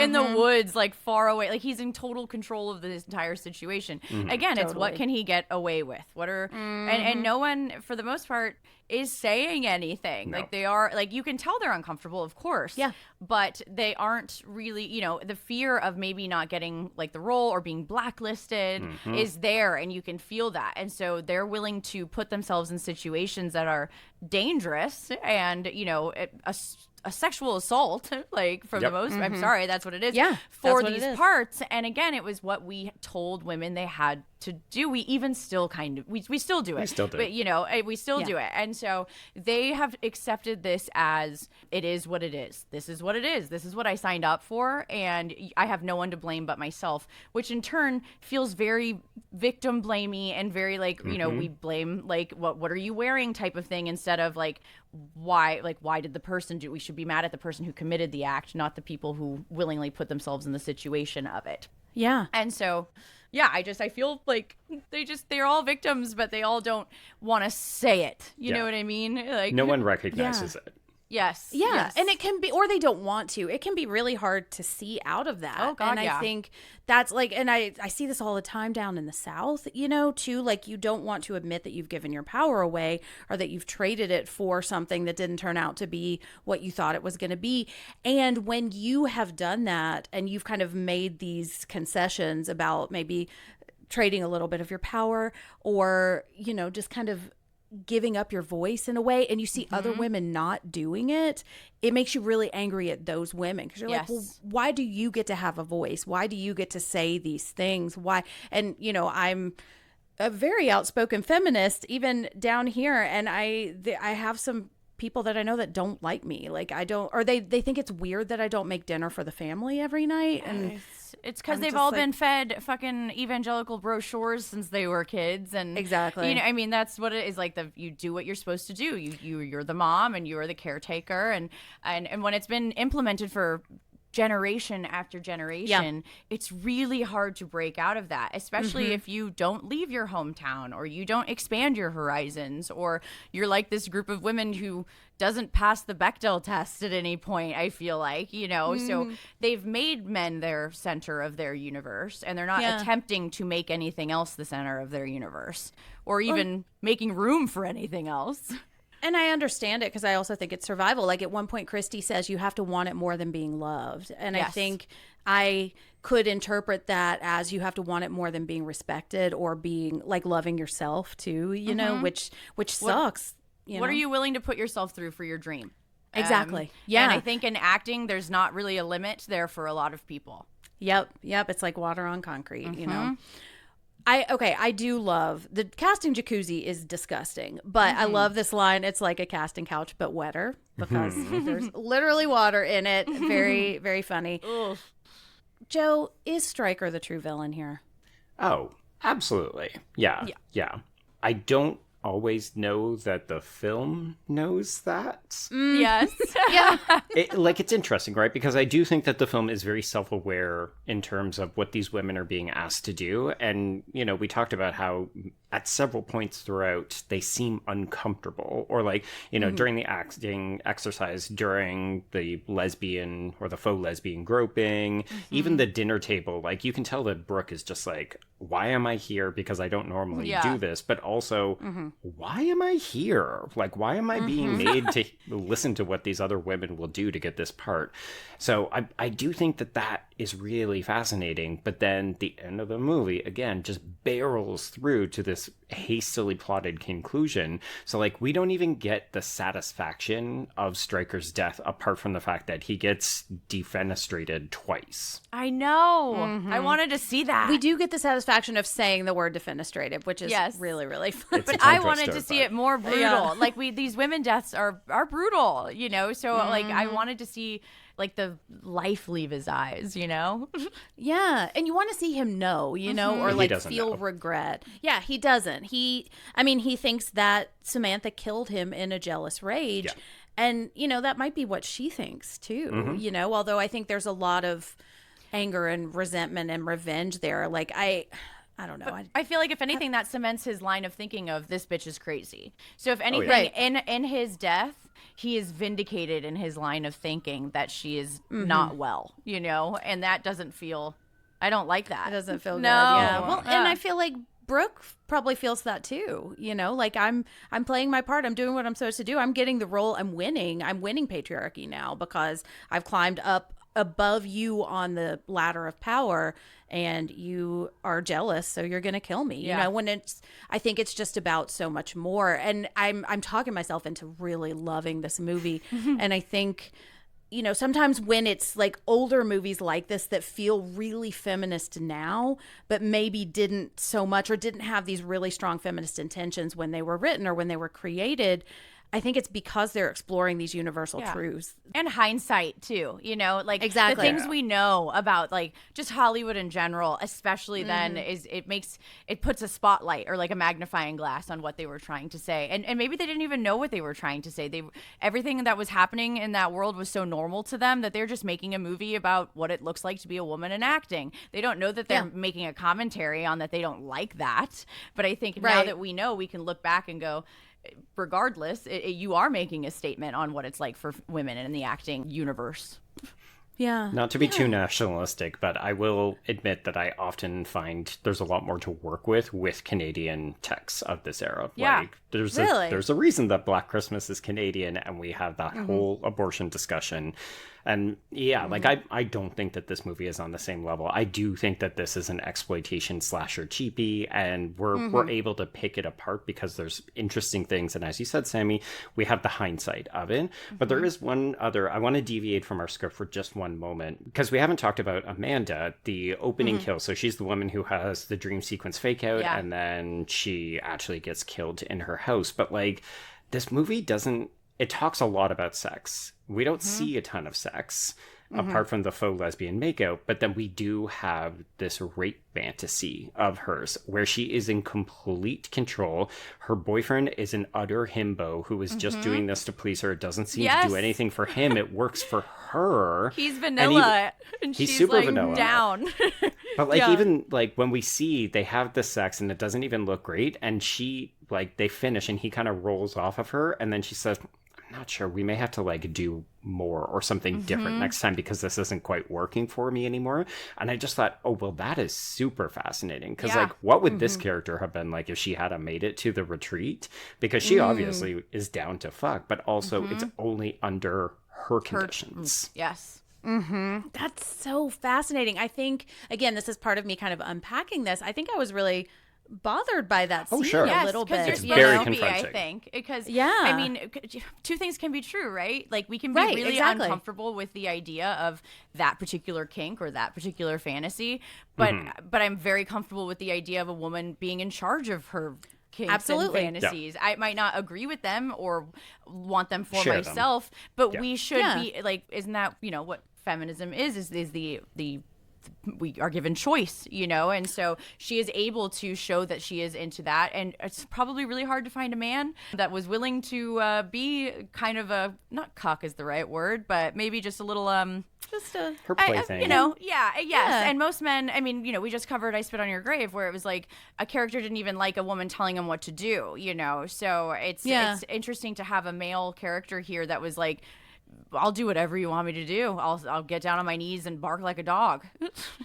Well, and if we are juxtaposing that with Stryker and what he's doing with the women, it feels like the antithesis of this, because she, like, what I love about it, and now that I'm thinking through it, she's in control the entire time. Joe, you're exactly right. She is directing this scene and he is her actor. And so this is the world that we could have if people like Stryker weren't in charge. Like, maybe Amanda should have directed Agra. That would have been a cool movie. But it's like, that's why she also had to die first, because she couldn't have made it to the retreat because she would have upset that entire balance. She was too much of a bad bitch. They couldn't have her there. It would have derailed everything. You're right. Oh, I didn't even think about that. She would have corralled them all and had them kill Stryker.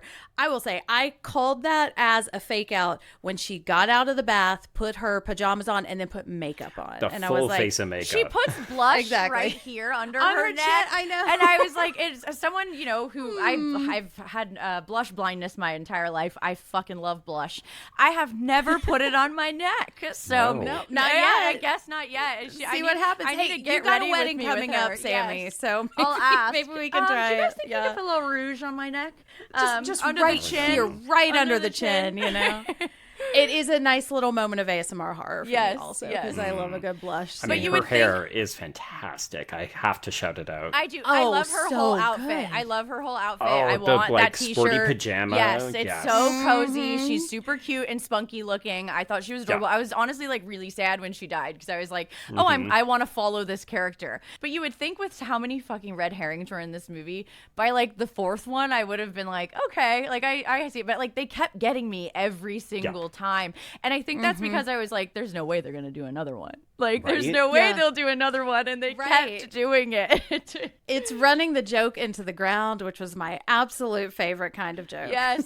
But again, it works. It works. Though. Yes. It does. And it's very rare that works. This feels like again, an anomaly that this should work the way that it does. And I feel sad saying that. I love horror. I love this genre. I love slashers. But they're not free of fault. They're formulaic. You know? Yes. Oh, yes. absolutely. Yes. And I think a lot of what I love about slashers is bringing those faults forward and talking about them and providing an example. How do we learn? How do we make better movies? Exactly. Yeah. And I do wonder, because she's the only one, if she had made it to the house, who has blonde hair too. And so it's, you know, it's interesting to see a blonde character here, you know. That's true. Yes, it's one of these things that's not like the other, kind of. Yeah, because Samantha's the Eggers only has red hair. Yeah. Yes. Yeah. And I think, you know, Patty, her hair is a little bit longer, so I'm like, okay, well, maybe they are standing And out curly. just a little It's bit. curlier. Yeah. And again, I don't think this is intentional. This is just part of the master thesis I'm about to start writing about this movie, because I'm falling in love with it. I want to talk about female rivalry. We've already been kind of talking about it, but I also want to mention the director. And Joe, you mentioned there was some troubled production history here too. So the director listed on IMDb is Richard Ciupka. And so I wanted to ask, what is he saying about female rivalry and aging? But now I'm wondering what the original ending for this was supposed to be, or if there were changes, because you said that kitchen scene was a reshoot, right? Yes. Yeah. So I don't know if we were actually just going to reveal Samantha as the killer, or if it was just that we didn't have this scene and then the scene in the asylum as like long as they were. So maybe it was let's just make some more sense, or like put a pin on it, you know, or like spell it out, you know? I can read it to you. It's on the Wikipedia page. It says, maybe this is the original ending and there was a different ending that they shot. Okay, so it says, Lynn Griffin's character, Patty O'Connor, delivers a monologue on the theater stage to her dead victims. And this alternate ending was not used, in part because they thought it was too ridiculous that she would have gathered all of the victims kind of Jason Voorhees style. Would have been too improbable. She's not that strong looking. I will give them that. I've seen Happy Birthday to Me. I can believe that. Okay. Though. You know, It would have been interesting, though, right? Because it would have still given it that theatrical flair that we get, but it wouldn't have had the sort of sad moroseness that we get from the ending we do see, where, like, no one's paying attention to her, and it's the exact same thing, only now she's, like, certifiably insane. Here, this would have been more tantamount to that villain monologue, right? So it would have been a stronger good for her ending. But this one feels more like a gut punch one, Yes. you know, like, whereas that one has more, power behind it, I guess. And that this one makes me like, I turned, like, when it ended, I just kind of like sat there and looked at the screen for a second, where I was like, yes, exactly, like, okay. Poor Patty. Seriously, I feel like she is a victim in all of this too, even sure. though and that goes hand in hand, I think, with seeing Stryker as the true villain, because everyone else in this movie is a victim of him. Yes. You know. But it's just like, we're not going to topple the patriarchy in my lifetime, probably. No. We just have to keep going Keep and just keep chiseling doing at better. it. Yeah. Exactly. Yeah. So what do we think Ciupka is saying about female rivalry and aging here?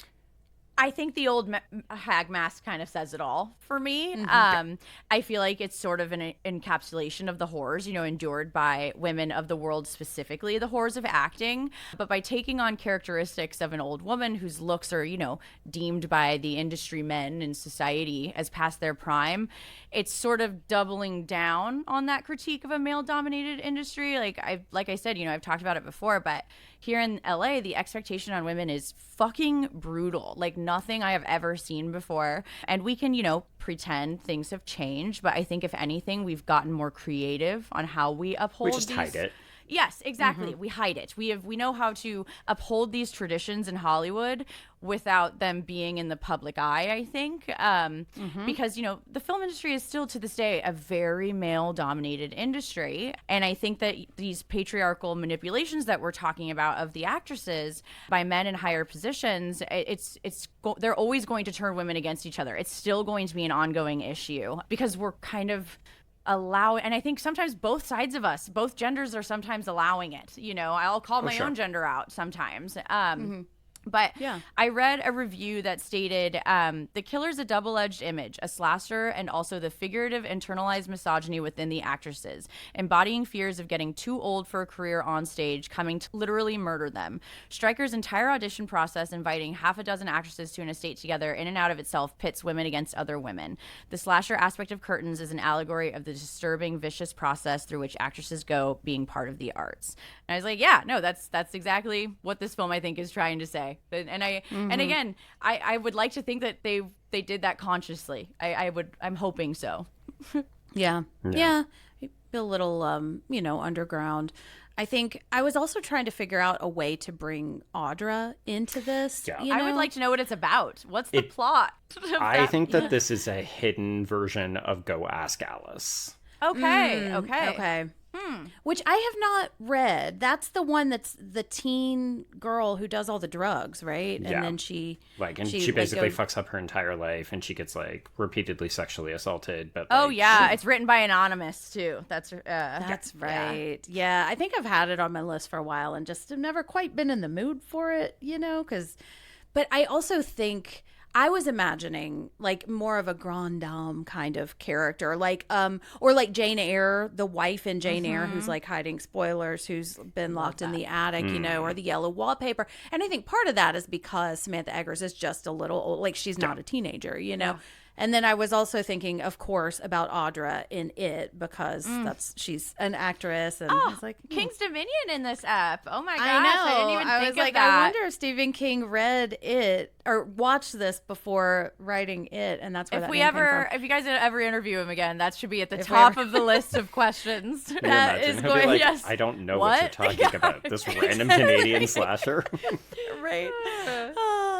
But I think, like, when I look at what Audra is, and I love that it's not a real thing, so I can't go read it. And, you know, we're not talking about a famous character that exists in our real world, but what we keep talking about is how powerful she is and how mad she is and how, like, kind of scary she is. And I think if I look at what this film is saying about wanting to be that, like, all of these women are in this house because they want to be Audra. Yes. And we know it's a role, they know it's a role, but they keep saying, you're Audra, I'm gonna be Audra. I think it almost feels like we're saying that's how women can get power, is if they're a little bit unstable and we can fear them. Yes. They can't just be strong, you know, or have Yeah. power in their own right. We have to not be able to trust them too. But there's also something that we love about that. Like, we like to see a female villain because then we can take her down. Well, you it's know? like she says at the beginning when she's like, you don't know women that well, you know, or you don't know me very Right. well. And I love that because that also sets this, like, that's another red herring too. But that sets you up for, like, the themes of the film, I think. Well, and Yeah. again, the fact that it's two different women who ultimately do, quote unquote, become Audra and embrace the violent nature to get what they want if they can't get the thing they actually want to be, which is the film role. But yeah, I mean, even though I do think this film is ultimately saying, oh, women will turn against each other at the behest of the patriarchy, at the behest of advancing their careers in the film industry and so on, I can't help but keep coming back to the idea that it's also a bunch of women who are really excellent in a bunch of different fields who ultimately kind of succumb to this.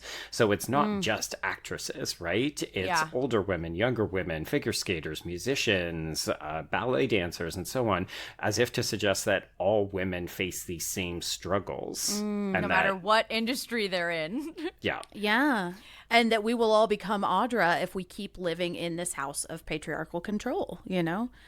I do wonder if the mask is that a prop from Audra? Like, is it supposed to be a prop from the film? Is it integrated could into be. this film? Yeah, I'm like, where is Yeah. this coming? Did you make this mask just so you could use it on the women, like for that scene? Like, I've wondered, do they have to wear this mask, or are they actually like acting without like facial shit on their face? I would hate to take a role where I had to wear that thing the entire time.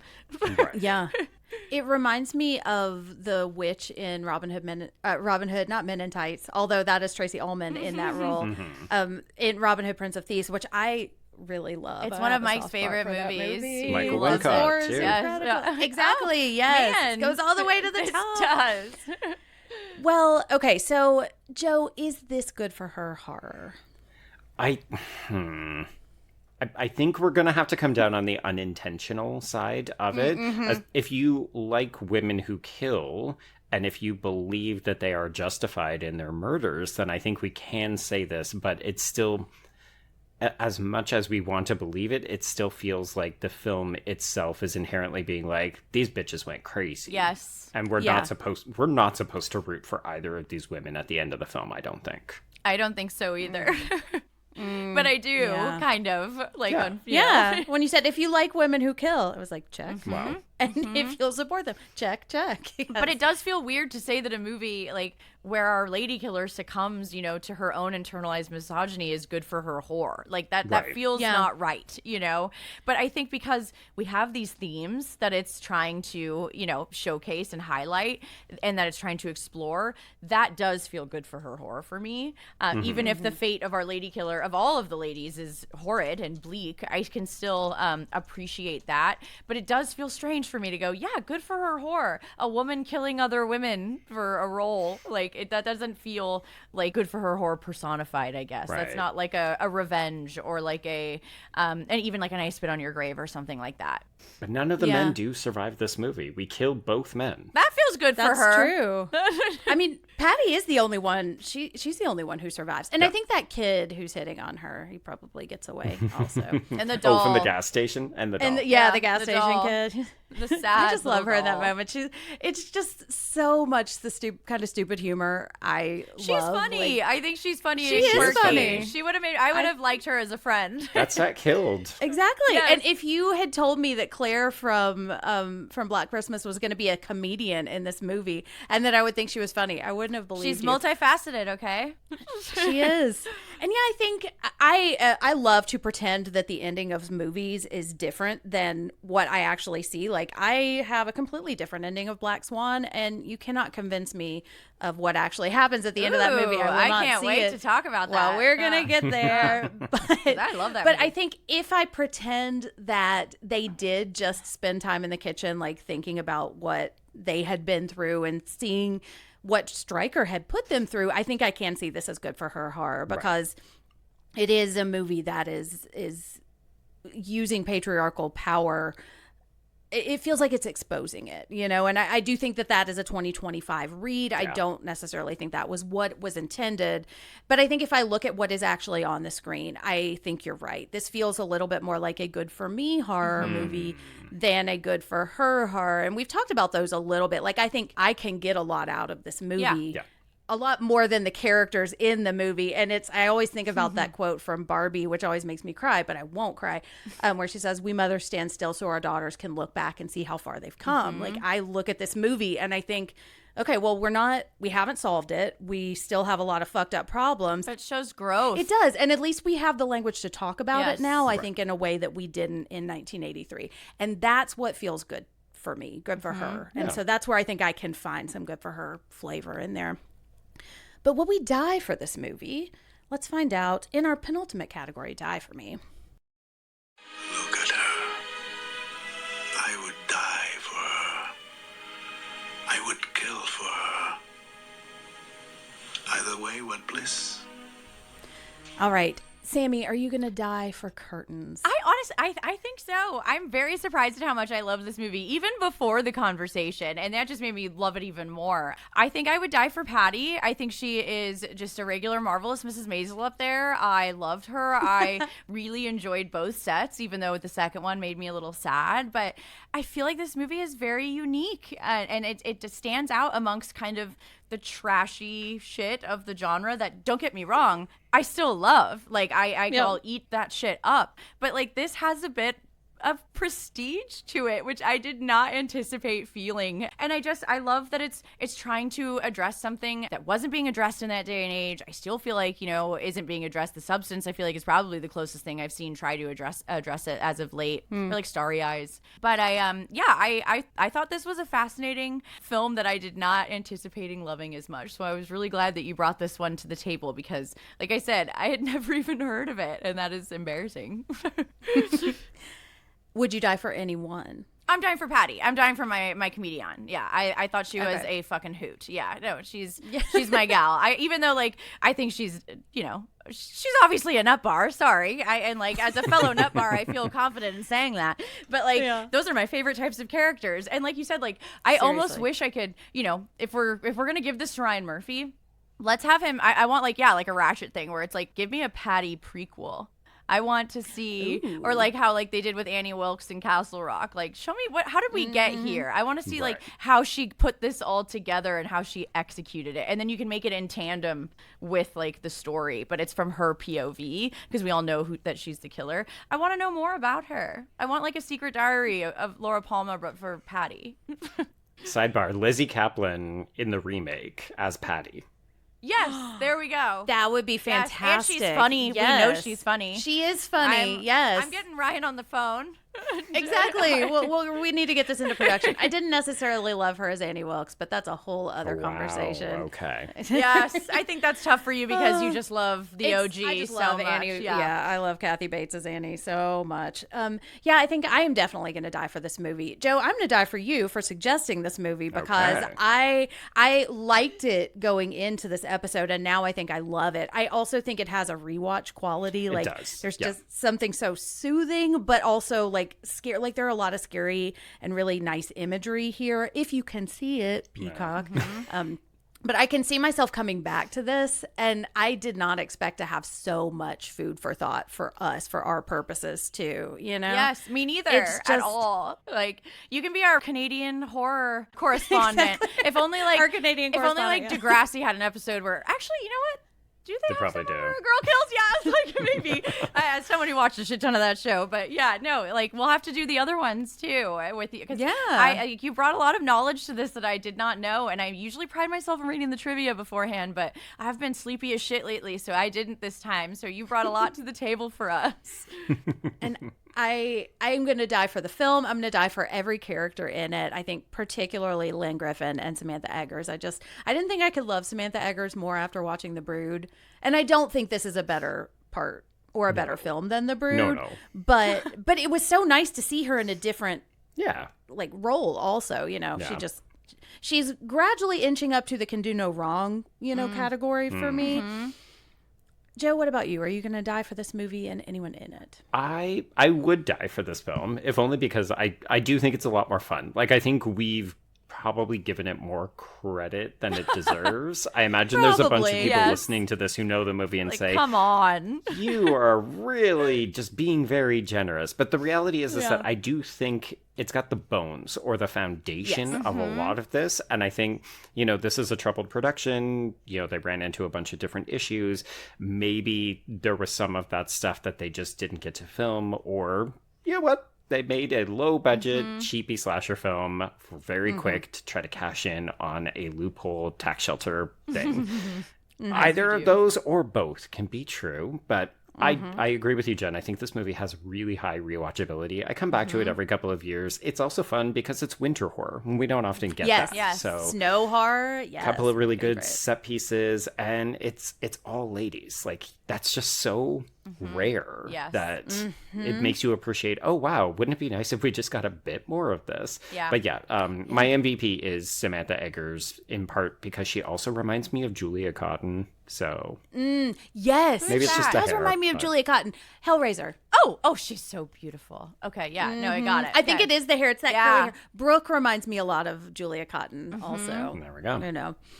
Yeah. And I think, we had talked about how we don't get to know these characters very well, but they still feel like real people. Like they don't feel like cardboard cutouts, No. like the figure skater. And that's why I think we can read more into their story than was perhaps intended, because they feel like human beings that are going through things that we can relate to. And that's when we can find humanity in these roles, as opposed to just like, well, she's the dumb skater and she's the dumb tall girl and she's the dumb comedian, Well, and I they think don't having a have lack of personalities. male characters helps in that regard too, because like in I so think many so, like too. think about like Friday the 13th, like even Nightmare on Elm Street, like we lose these character things for them to have sex scenes. You know what I mean? And not to say that there aren't sex scenes in this movie. There obviously are, but I feel like there's not enough men for them to run off with, I guess, which I usually feel like is kind of the setup in most of these. Like, here, we don't want them Yeah. to talk. Let's just show them fucking. And I liked that we didn't have that every other scene. Yeah. Well, and here they're talking to each other. Yes. I would push back on that slightly, because I was just about to say I would have happily also taken just more scenes of the women interacting with one another, because it feels like that I dinner will agree with table that. sequence is the big one, and then it's a lot of like them either being isolated or being killed. Yes. Yeah, there is the puppet scene, There is but the puppet and then there's the can weed you scene. forget? But yeah, I agree with you. I think I would take a lot more of just getting to know them. I guess we need that's- this miniseries. or like even just like a 10-minute or a 15-minute extra cut of Yeah. this. Yeah, I mean that would be great. Or Ryan Murphy. I mean, we managed to talk about this movie, I think, for essentially the length of it. So I think so. Always a good You sign. know, yes, it is. yes. Yeah. And so what I'm hearing you say is we need more movies with less men, more women, and more figure skating. Yes. So Absolutely. and on and on that note, let's wrap up with what's coming next. Unlock the next configuration. And then the last. No. I've done enough. Enough is a myth. Joe, thank you so much Thank for joining you. us. Thank you Oh, for my choosing this pleasure. movie. It's always nice to chat with you and so much fun to have you on this show. Right? too. Yeah.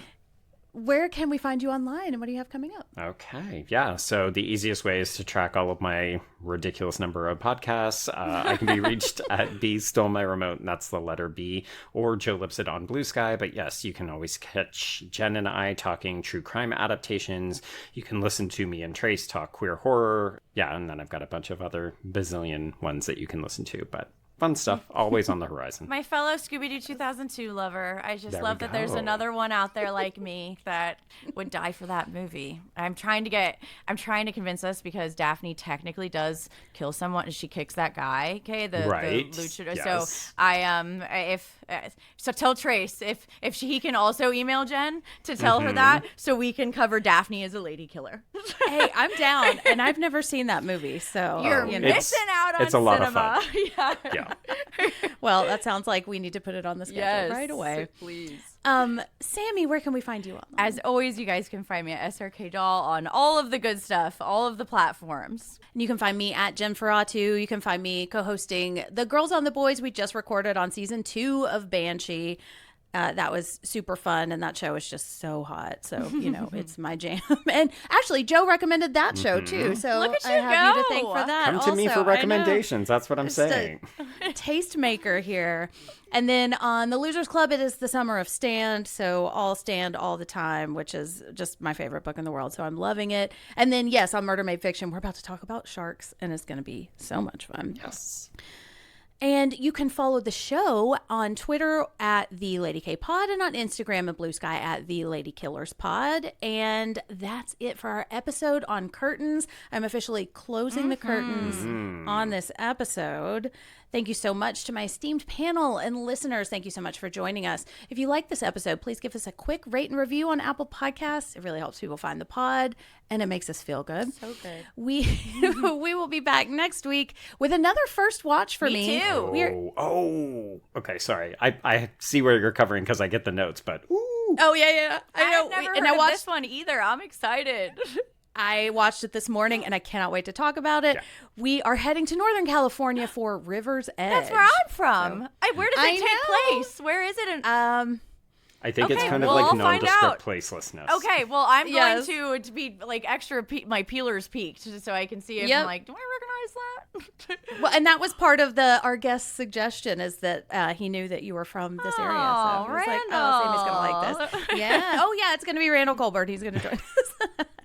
But until then, remember, ladies and ladies, support women's rights, support women's wrongs, and... Don't ice skate with dolls. Oh, that's good advice for us all. Yes.